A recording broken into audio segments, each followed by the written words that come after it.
Welcome back to Myth Mental Health. I am Justin A.Williams. I'm the author of Reborn Virtues Constellation, which you can get on Amazon, and you can also get on Barnes & Nobles and anywhere you can buy books online. And so today what we're going to talk about is we're going to return to Greek mythology, and we're going to talk about discord. Or Eris, as she's called. So this is not, this is where the app Discord gets its name from. She's very famous in kind of the classical texts, classical poetry.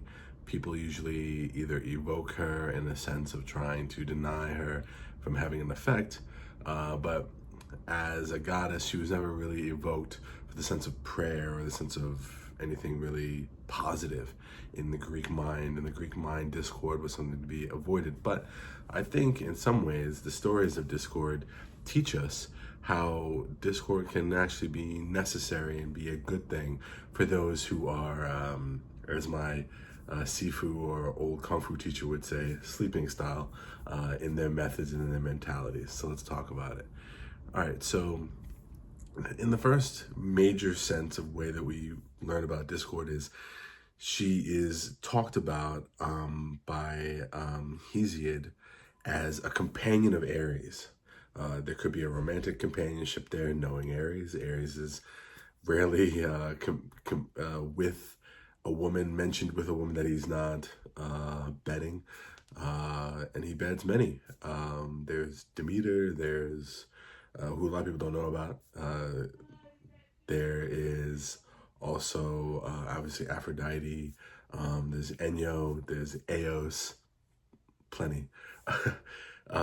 But the god of war initially is known as a god of courage, transitions to more of a god of bloodlust and bloodthirstiness and war, the kind of less savory aspects of battle. And discord is on his side, usually to his left, while Bellona or Enyo, goddess of bloodlust, is to his right, along with Deimos, his child, and others. Phobos, god of fear. It's a collection, it's an unruly collection of heels. If you watch professional wrestling, you know it's like the NWO, right? It's like the Judgment Day. It's like, name your favorite faction of villains, the Four Horsemen with Ric Flair. Ares would be Ric Flair, and then you'd have the other henchman would be Discord. But Discord is a prominent figure, at least in one myth, and that is the story of the Iliad, the Trojan War.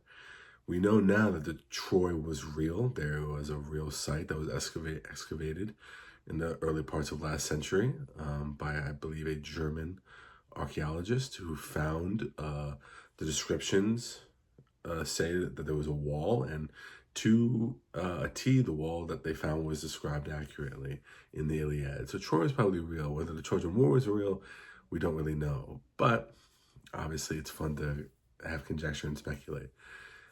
In this story, discord has an apple, and I think the apple is interesting. In the Greek context, apples are great on the outside, but if you eat their seeds, they're poisonous.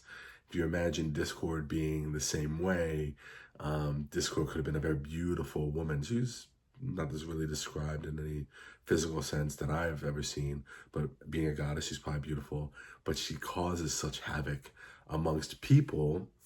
And this is where helps us in the modern day, people who were already of havoc-minded mindsets, right? So who are the goddesses that are affected by her in this story? She throws a golden apple into a foray of Athena, Aphrodite, and Hera, three of the major goddesses in Greek mythology, and they fight over the apple, right? And they fight over what their apple means. The apple means that will go to whoever is decided to be the most fair, the most beautiful, the most lovely, the most desirable of all goddesses.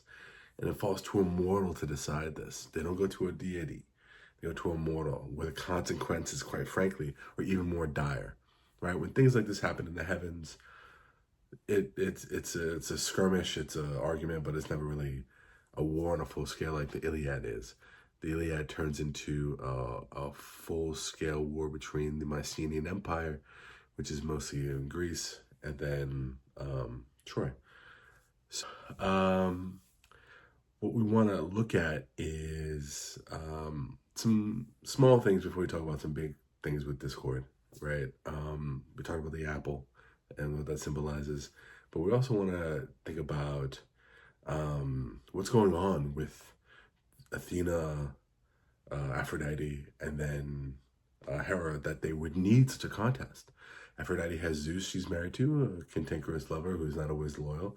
But Hera never doubts that she's the most beautiful of all the goddesses and the most powerful. Athena, being the most wise, why would wisdom lead her to enter in such a frivolous contest? And Aphrodite, well, she gets compliments and is told how beautiful and wonderful she is by every man everywhere. Um, so why? Why would they need this? Why would they need the validation, especially from a mortal? It always seems like the chaos that Discord is involved with is chaos that's already there. It's already sitting inside the person. And what Eris does is she just manipulates the situation to bring it out. Now, does that mean that's necessarily a negative thing? If you think about how Discord can work in our own lives, I always think about it like music, right? Like the chords of music, that people have their own song that they're constructing during a day. And some songs are sad, some songs are angsty, some songs are angry, some songs are loving. But they're constructing the song during the day. And there could be different moments in the song where, like in a symphony, it turns dark or it turns light, it turns happy, it turns sad.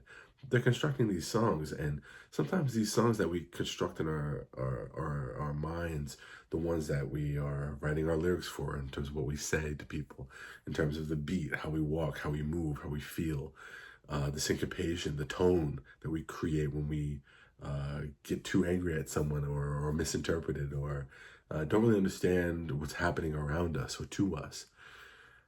Discord acts as a way of waking us up out of that. It can be a very negative thing. Discord is never going to come to you as a guide in the sense to make you more double down in the song that you're creating in the day, the path that you're taking. No, Discord is like you stubbed your toe. Discord is the bee bite or the bee sting. Discord is the argument you just had with someone that came out of nowhere. But those surprising things, those things that come out of nowhere, that wake us up out of the path that we're on, sometimes are the best things for us. That discordant sound that wakes us up out of the trance of something that sounds really good, but isn't good for us. You can look at this in the Christian context, where you could describe a fallen angel as being very beautiful and delightful and full of light. You can look at Tolkien, right? Sauron, the evil character, he reveals himself on the show, and I believe in the Cimmerils, to be this beautiful, beauteous character, almost elven-like, of the Valar, which are the higher beings, which he was. But he has no good intentions. He's defying, he's deceiving you. So sometimes I think when life is in a mode where we are deceiving ourselves, we say that, oh, everything I'm doing right now to get in better shape or to maintain my relationship with a friend or a lover or a family member, it's all going great, when we know that it's not, and we're lying to ourselves to think that it is. The problem that arises is that this delusion can sound really sweet, right? The lie that we tell ourselves can be better than the truth that we have to confront. But Discord makes you confront the truth. Discord makes you come out of your shell, come out of that delusion, the matrix, as you might say, and see Sauron, see the fallen angel, see Aphrodite and Athena and Hera for what they really are, which in this case is a collection of people who are insecure like we are. And I think that's the great reveal of the Iliad, is that Discord reveals that the gods are not mortal. In many ways, they are mortal on the inside. They are just eternal beings that can last forever and ever and ever, right? So Discord, like that apple, kind of shakes us out of the sweetness that's on the appeal and the sweetness that's on the outside, and makes us, for the next time that we don't need Discord, when we're on the right path, when we're listening to the right advice, when we're doing the things under the hard way, the obstacle is the way, right? We're going to the path that might take some struggle, but is going to make us honest and the best parts of ourselves. This is the lesson of discord, and this is the lesson that, unfortunately, the Greek gods usually don't learn. But we need to learn that, and we need to embrace that. Now, we must also be careful of, like with the apple, that you don't consume too much of discord, right? Don't wallow in sadness. Don't wallow in depression. Don't wallow in the stubbing your toe. So that's my message for today. And remember, you can like, share, and subscribe. And you can get my book, Reborn Virtuous Constellation, everywhere books are sold. Thank you.